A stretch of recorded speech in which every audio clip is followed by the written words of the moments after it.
আসসালামু আলাইকুম। আপনারা সবাই কেমন আছেন বন্ধুরা? আপনাদের জন্য আমি নতুন একটা ভিডিও নিয়ে চলেছি। বন্ধুরা দেখেন আমি কোথায় চলে এসেছি। আমি টার্কি মোরগ দেখতে চলে এসেছি। দেখেন কত সুন্দর সুন্দর। বন্ধুরা দেখো টার্কি মোরগ গোল্লা কতই না সুন্দর।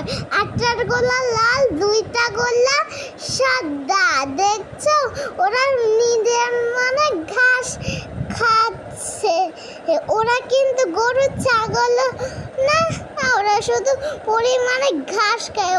ওদের ঘাস দেখলে মাথা কাজ করে না। মুরগিগুলো না দেখতে কতই না সুন্দর। মাশাআল্লাহ, আমাদের মুরগিগুলো দেখতে কেমন? লাইক কমেন্ট শেয়ার করে দিবেন। আল্লাহ হাফেজ।